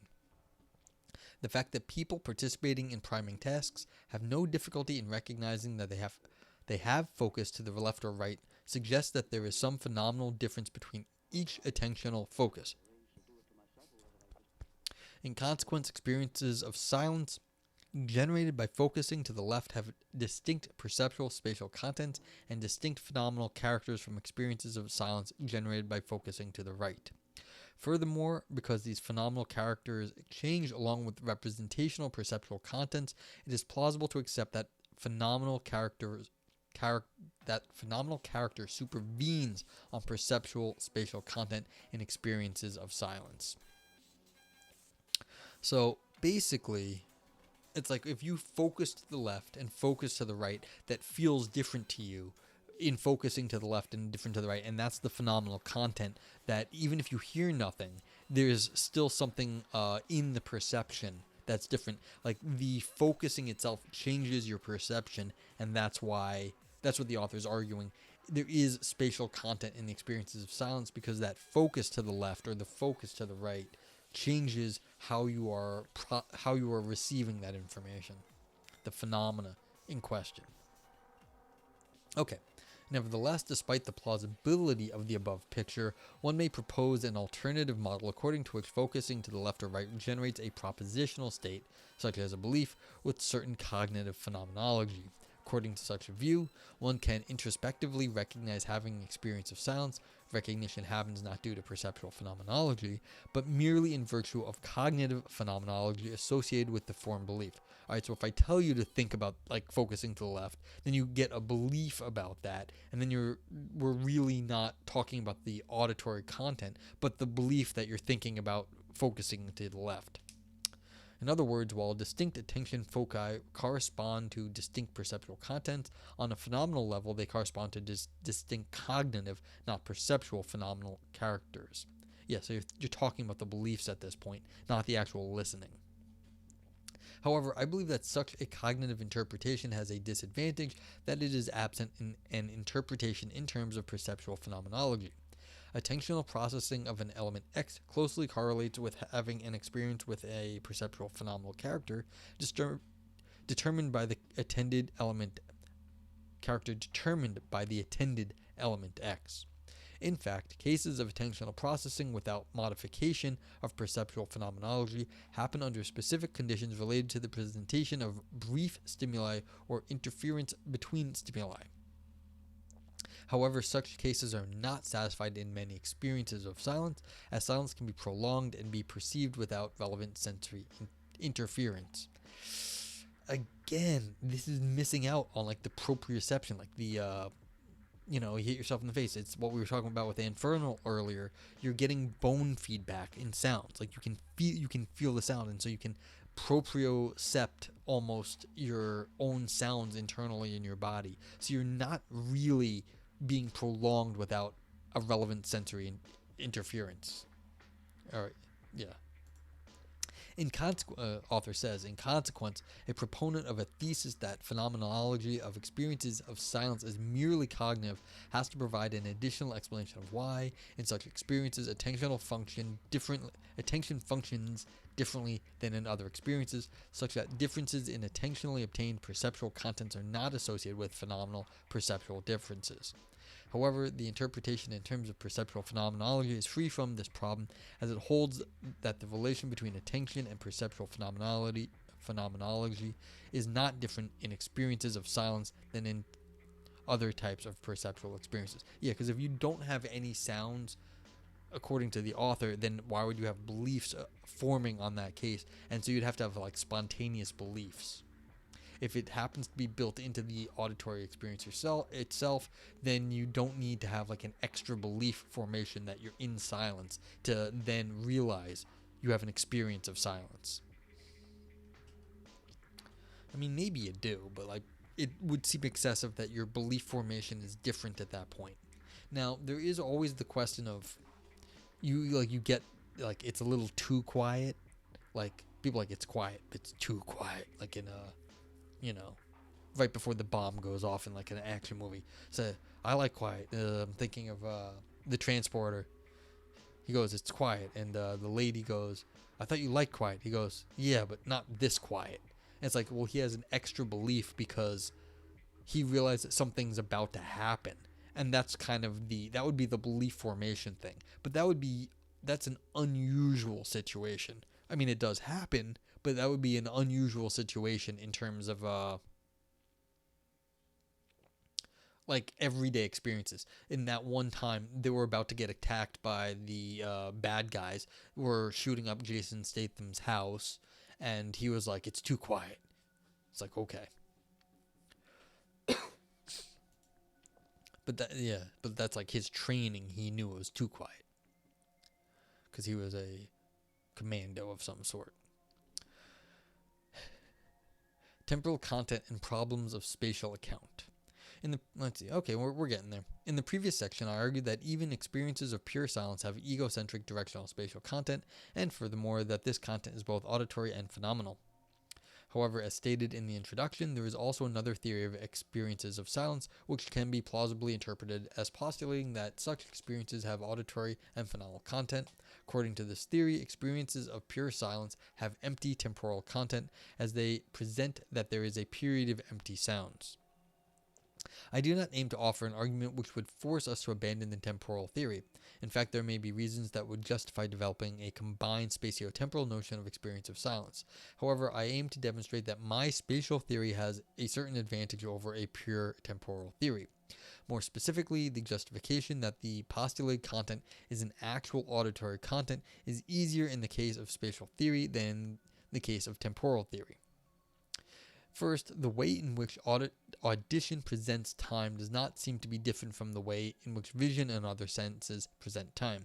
In particular, the perceptually presented structure of time seems to be the same no matter the modality. Depending on whether one prefers A or B theory of perceptual time, time is experienced as having a linear structure composed of a past, present, and future moments, or is composed of moments organized by earlier than, later than relations. Thus, it seems likely that temporal perceptual content is, in fact, amodal. Thus, it seems likely that temporal perceptual content is, in fact, amodal content. So it's basically, do you have like how do you experience time as like a series of events, or is it just like a whole block of time, so that there is past, now, and future, or there's just like a relative earlier than, later than. We don't have to get into philosophy of time at the moment, but it's either way. It's sort of separate from our current experiences. There's earlier than, later than, or there's a past, present, future, but these sort of moments are all sort of superstructures on the way we think about the world right now. So that's what it's amodal. It's separate from any perception. It's just its own sort of thing, that what time is off on in its own like sort of metaphysical space. Second, the physiological mechanisms responsible for time perception do not seem to be modality specific. Quite the contrary, major mechanisms involved in time perception are amodal, such that their output may be used by various perceptual and cognitive systems. This additionally suggests that there is no specific auditory temporal content, but that such content is shared among modalities. In particular, even if one lost the physiological structures responsible for auditory perception, you go deaf, and so had no auditory experiences at all, he could still possess experiences with the same temporal content. That means experiences presenting sequentially organized temporal moments as before that loss. In fact, while deaf people make more mistakes in estimating temporal duration, they are certainly able to perceive stimuli as forming a temporal sequence. Sure. Justification of the claim that the content of the experience of silence is auditory is easier in the case of the proposed spatial theory. First, audition in representing space in an important respect relies on processes occurring within the auditory system itself. Second, in contrast to the case of temporal content, the experiential spatial structure differs between modalities. Audition presents egocentric spatial directions, such as right and left, without presenting the continuous spatial field visual space has the form of a cone-shaped field. All right, so basically we've got left and right. You've got the two ears, and I disagree with this because you've got like I've been saying the whole time. You've got like different kinds of sound coming in and the way we feel it. But visual space is like the visual cone means to go out from like your eyes out into like this sort of thing into this space you can see. That's the visual cone. Okay, and tactile space is defined by the bodily form, and that's the proprioceptive ones, like what can you actually feel. Okay, in particular, while both vision and audition present egocentric directions, the structures of these egocentric representations are distinct. For instance, egocentric directions perpendicular to the left and right ear are positioned outside the visual field, but are clearly present within auditory spatial framework. In consequence, it is likely that if one were lacking auditory experiences due to a loss of function in the auditory system, one would not be able to possess experiences with spatial content structured in a way characteristic of audition, as some egocentric directions are included only within auditory space. You know, I just realized, like I said, I have a window right over here, like behind my computer webcam, which is like right here, and there's a window right there. So I technically can see behind me right now. So does a mirror contradict this argument right here that we can't see the visual space? I just put a mirror here so I can look directly to the right. And you know, people do this. They wear those glasses that they change which way you're doing it, and it messes with their head. But like that's all it would take to change the shape of our visual field. And so here's the problem with this. It seems a little bit too shaky to say that to use this argument. Like I don't even disagree. I'm just like, but the argument's wrong here. Like your argument's wrong. Like I can change the shape of my visual field by putting a mirror in front of my face so I can look to the right. That's all it takes. So yeah. Now all I have to say is that they are structured differently because the way our visual field is structured as sort of a cone versus this sort of like double cone, that is a different shape. And so even though there's overlap, they will never perfectly overlap. And so that I can get on board with. And so you're getting a different structure of this space than you do. But like the fact that they're like one, you don't get space over here, that's just wrong. I can do that, but you could never perfectly match up the visual field to the auditory field because I could hear like an echo from like behind a door, and I could never actually see like around all the things that I could hear spatially. So like again, I agree with the author, but it's like overly simplistic, which is, you know, this is a long enough paper as is, but like it's like, yeah, there's more to be done here. Like only included within auditory space. Well, you could manufacture something that would change your visual one, but like again, never exactly. Like the only included within audio, like this only included within auditory space, that's not right. Now, could they ever perfectly match up? No. But you could always, you know, make your visual space somehow line up with one part that was not already included. I mean, just mirrors. That's all it takes. Okie doke. I hope that made some sense. Let me know if it didn't. While spatial theory has certain advantages over temporal theory, it still may be the case that there are problems specific to accounts postulating spatial content of experiences of silence. In fact, 3 arguments against characterizing experiences of pure silence in terms of spatial content have been presented by Meadows. Below, I argue that they do not threaten my version of spatial theory postulating egocentric directional content. First, Meadows claims that the spatial content of experiences of silence is derivative, as spatial silence perception can happen only when it is directly preceded by the perception of an auditory stimulus positioned in the relevant place. However, I presented evidence in section 2 suggesting that one can auditorily experience empty egocentric directions in a non-derivative way. According to Meadows' second argument, experiences of pure silence are unlikely to have spatial content, as the phenomenal character of such experiences is insensitive to changes concerning the spatial characteristics of silence. For instance, yeah, like my neck just cracked right there. Where was that sound? It's very strange. Like you can feel your neck like cracking. And so it's like, did that go out and back into my head? No, it went up through my neck. That's where the sound came from. I can feel it. So like the idea that you could see that is wrong. But then again, that's not what the author was saying in terms of the auditory field being out like perpendicular to your ears.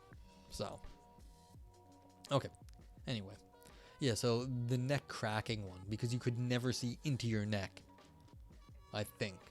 Yeah, you could never see that direction in through your like skull, like up through your spinal cord. That would be a better example for the author here. Anyway, for instance, we may imagine a situation in which one is positioned in a completely silent room with volume V. What does that mean to be in a silent room with volume V?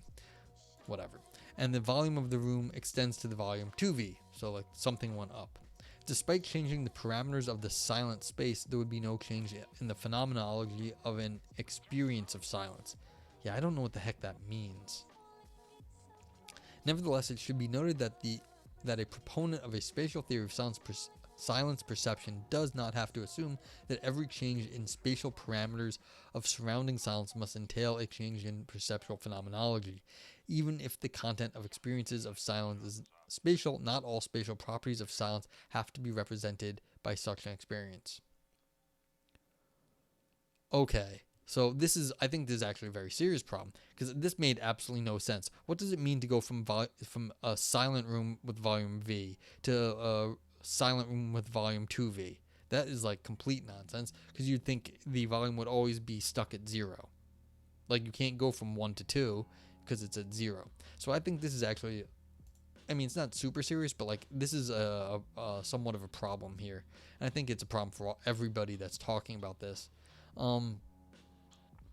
Insensitive to changes concerning spatial characteristics of silence. So like, because they're still postulating the direction here, they're still saying it's a property that could be changed. Now, maybe they could go with a different sort of object, but because they're still saying like there's directions, and the directions have a an auditory component to them, or the auditory component always has directions, even if you're in silence. And so you could, in some sense, boost the silence then, if that still exists. And so right here, I think the author has a problem. I think they can. Their response to Meadows is okay, but I think this whole thing doesn't make a whole lot of sense. And the fact that they have to countenance problems like this is a problem, because if you have to talk about like 2 or 3 times silence, that really doesn't make any, like that's confused. I'm going to talk, I think I have something to say about this later, and when we get to the end, I'll bring it up. Okay. For illustration, let's consider a visual experience of total darkness. Plausibly, such an experience has some spatial content, as it presents darkness in all directions. There are many possible changes in the spatial characteristics of darkness that do not cause any differences in the phenomenology of the experience of darkness. For instance, the experience of darkness is phenomenally the same no matter whether a wall blocking the light is 5 or 10 meters from the observer. However, this is not problematic, as the spatial content of the experience probably does not contain detailed information about the size of the space filled by the darkness. On the other hand, such experience presents darkness as positioned in various directions, and in fact, changes concerning such directional content are clearly reflected in the phenomenology. For instance, if at first darkness were presented in all directions, and subsequently only in half of all directions, the phenomenology of the corresponding visual experience would change significantly. Yeah, but you can see this makes sense if you're saying, all right, look, there's only darkness in front of me, and then you turn and you see, oh, there's light in the back. And like all idiot animals, we would go towards the light. That's a big deal to us. But when they're talking about a wall blocking the light 5 or 10 feet away, that has nothing to do with the darkness. The ultimate source of the darkness is irrelevant for our phenomenology of the darkness. And so again, it's like, that's kind of weird that this even, like, multiplying the darkness, like we have a bigger darkness because we're in a bigger room, that has nothing to do with that darkness. Like, the directional characteristics there don't change based on how big the room is that happens to be dark. Okay. The analogous point is also true about my theory postulating the egocentric directional content of experiences of silence. Such content does not specify the size of the surrounding silence, and so it is not surprising that a person cannot, relying on the phenomenology of the experience of silence, distinguish between being in a room with a volume V and a volume 2V. However, what is represented are egocentric directions, and changes in the directional characteristics of silence are clearly reflected in the phenomenology. In particular, an experience of pure silence in which empty directions right and left are presented is phenomenally distinct from one of partial silence in which there is no presentation of the empty direction right, but only of the empty direction left. Yeah, again, like if you can hear something over there, it makes it clear that you can't hear something over here. Finally, Meadows claims that experiences of pure silence are not likely to have spatial content because having such an experience is not phenomenally distinguishable from being newly deaf. Does Meadows know what it means to be newly deaf? I find that, well, maybe they do. However, if a proponent of a spatial theory claims that the postulated spatial content is phenomenal, as indeed happens in my theory, then, contrary to the intuition expressed by Meadows, there should be a phenomenal difference between experiences of silence and cases of deafness. I mean, I think I'm with Meadows on this one, but I have no idea. I wouldn't know exactly what it is to go deaf, so I can't tell anyone what that is. And the author's intuition, I mean, maybe the author went deaf, I don't know. But, I don't buy this intuition talk right here. I have no idea what this is. First, it should be noted that deafness in a heterogeneous is a heterogeneous phenomenon. There may be kinds of deafness which consist not of having any auditory experiences, for example, when auditory cortical structures are severely damaged. However, there may be different kinds of deafness in which one has a constant experience as of silence no matter the environmental circumstances. For example, when cortical attention systems are intact but auditory receptors lost their sensitivity. An analogous point can be made regarding the relation between seeing darkness and blindness. While some form of blindness may involve an inability to have visual experiences, other forms may involve a constant perception as of darkness. In consequence, a proponent of a spatial theory does not have to, and in fact should not, postulate that every episode of deafness is phenomenally distinct from an experience of pure silence, as some form of deafness may simply consist of having experiences like pure silence. Alright, I hate this. I don't want to tell deaf people what their experiences are. That seems really weird. Why would I go around and unless maybe these people are deaf and they know they've had experiences these things, but it seems like they're talking about multiple forms of deafness, and I don't know how someone who is deaf can then experience multiple forms of deafness. This just seems like postulating things for no good reason. And I don't think they need this. You could go around this some other way. But this is what I mean when I think they had a problem with this twice deafness versus twice the volume of silence or 3 times the volume of silence. This is what the author, I think, has been forced into making these strange claims here about multiple differences in multiple forms of deafness that I don't think one person could possibly distinguish between. Because, unless they were deaf for a little while with one kind, stopped being deaf of that kind, and then became deaf in a new way, that seems, maybe a person did that, but it just seems unlikely at this point. And so I think their worry about this sort of having to represent the size of silence, the volume or magnitude of silence, has caused them to have to make a rather strange argument here that I can't really see why. It makes a whole lot of sense that anyone has even had this sort of experience. They're just doing metaphysics. Okay. Nevertheless, spatial theories which postulate phenomenal spatial content should still provide a justification for a thesis that experiences of pure silence are phenomenally distinct from situations in which one lacks auditory experiences, which indeed is likely to occur in some forms of deafness. I believe that my theory has resources to provide such justification. In particular, when having an experience of silence, one may manipulate auditory attention by distributing it toward both directions or by focusing it toward the right or left. As argued in the previous section, the use of auditory attention is likely to be associated with some phenomenal character. On the other hand, when one lacks an auditory experience, one cannot deeply deploy auditory attention in any way, in a manner similar to how we cannot deploy visual attention behind our head, and so lack certain phenomenology.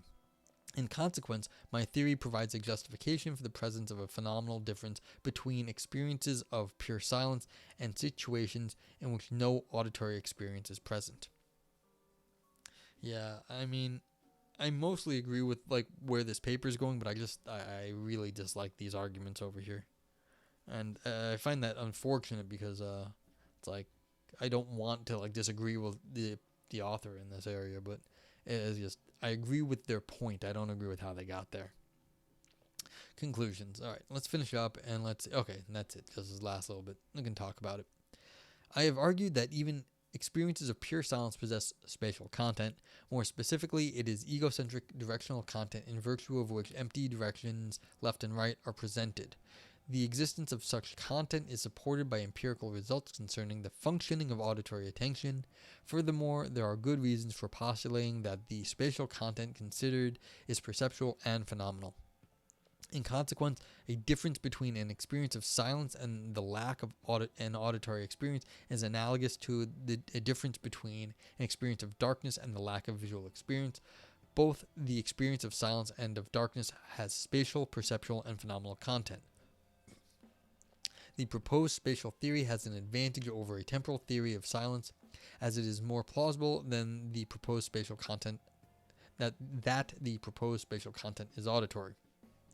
In addition, the spatial theory formed in terms of egocentric directional content is not threatened by the usual arguments formulated against spatial theories of silence perception. Okay, I just want to come out and I like the paper. I like what the author is doing here. I think it's cool talking about this sort of silence is a neat topic. I mean, mostly we end up in philosophy, it ends up talking about visual things. Not darkness, and we talk about holes and gaps in perception and things like that. But so silence is kind of a cool talk. This was Australasian Journal of Philosophy, is AJP.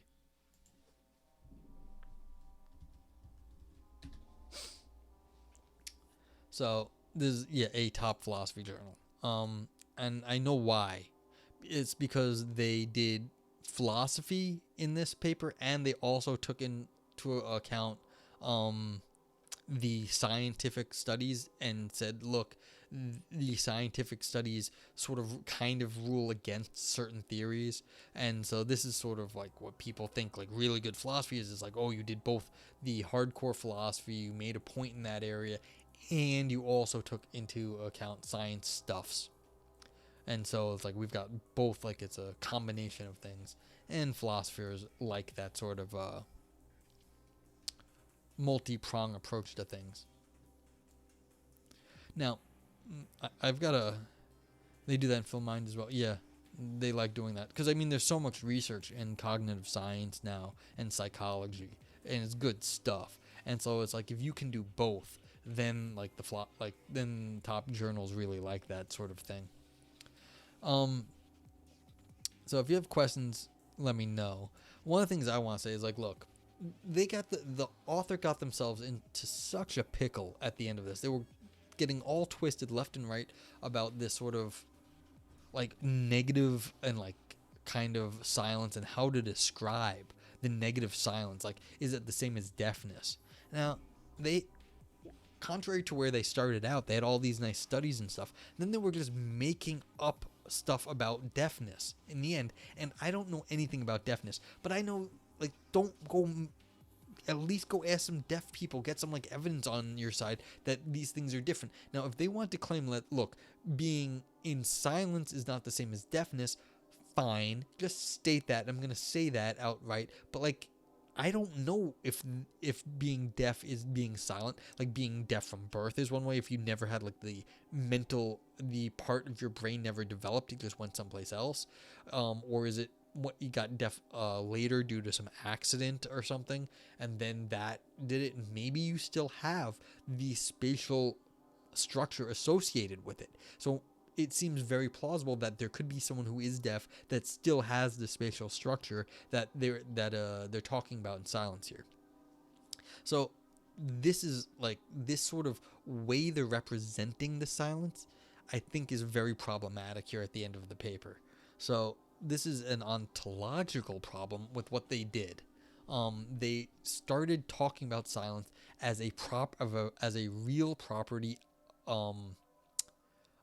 that has spatial components, and the level of the volume is basically then a property of the spatiality. So these are all properties of real directions. Yeah, and that's the problem. Then you could have three silences, four silences, five silences, and I know that makes no sense because silence is like sort of by definition always zero. So my 2 cents on this is that, look, I agree that there is a spatial component built into sound. So like if you've got the left, you've got the right, and like I was saying earlier, echoes. Everyone understands that echoes require space. Like we feel it. We know what that means. And also that like if you, and I think the studies were really good that the author brought in, that like yes, you do sort of have this sort of concentration. And so they're saying, look, if you concentrate or direct your focus in one direction, then you can hear in better in that direction. And there's something to that like it changes the way you're hearing the world when your focus is in a certain direction as opposed to another one. So what's silence then? Silence is not just like that, all of that stuff, and you subtract out volumes and then you try to make the metaphysics work. I'd say silence is basically us searching for something to grab onto. Have you ever had the experience of like, so I was getting in a CAT scan or an MRI once, and you know, you're in a very small box, basically. I forget what it was. MRI? Yeah, probably an MRI. You're in a very small box. And so I like sort of unfocused my eyes. I couldn't focus my eyes again because in some sense I wasn't used to focusing on something right in front of my face. And you lose all your sense of like visual perception, the depth, because you need 3 dimensions to do that. And it was weird because I couldn't adjust. Like I closed one eye, closed the other. I wasn't supposed to move, and so it's like I just had to sit there in this sort of this aspatial thing because I lost my depth perception looking up at this thing when I like purposely unfocused my eyes just for shits and giggles of it. And it's like all I could do was like search to try to get my to get my eyes working again, and I couldn't do it. It was super uncomfortable, and you can't freaking move when you're in those things because it was taking a scan of like my whole body, and you can't move at all. So all I could do was like just be like, all right, count down the time till how this thing ends, and then I can it was extremely unpleasant. But like this is what I think is going on. When you're in this sort of like absolute darkness, you're searching for something. You're searching for something to grab onto. You're searching for a visual experience. And when you're in absolute silence, you're going to be searching for an auditory experience. And there is no like degree of silence. There is no degree of blackness when you can't see. Like it's just either if you can see, you can see. If you can't, you can't. And so it's not like there's like there's like a 4 silence, like they were saying, like a 0 volume on silence, 2 volume on silence. That's nonsense. What it is we're hardwired to find something to attend to. Like we have to like our focus has to go somewhere. So that's the sort of thing. I've heard like to like resist torture, you have to like sort of get a hold of like a little rock or something. I think it's just like it's a passive thing. We're not hardwired to search. It's just kind of how we deal with the world. Is we look at stuff. We are attending to things. This is like the intentionality sometimes it's called. So I think, but like our attention needs to focus on something or other. It's kind of how we look at stuff. That's all it is. And so, but when it gets removed, if we can't focus on anything, we get afraid. We search. We get nervous. This is why kids are afraid of the dark. They lose anything to focus on, and like anything can come out of the darkness. And it's like that's why if you're in pure like silence, people get afraid. It's a crushing sound. It's like the world has crushed in on you when you're in like absolute darkness or you're in absolute silence. It's a what's it called? It's claustrophobic. So that's what happens is you lose your sense of space because you can't feel out into the world the normal way. And so the fact that the auditory or in the visual has spatiality built in, I'm 100% with the author on this topic. I just think their analysis in the last moment of the like absolute darkness or the absolute silence is wrong here. They have missed the phenomenon. The phenomenon to me is this sort of this like not nervous, but like this search. I've never gone to a I've never gone to a sensory deprivation chamber. No, it's one of these things I'd love to do one day, but it's just not high on my list of things that I got to get done now. So the search for focusing on something, and what I've read accounts of sensory deprivation is that you end up focusing on different things, and that's what happens. You turn internal. We were talking about this before, the different senses that you would get, the feedback from your body, the proprioception that you feel like in like the feel of your own hand in your hand, like things like this. And again, the sounds of your own body, the proprioceptive auditory things that you can feel the take space. Like when I cracked my neck, I could feel the sound coming up through my neck.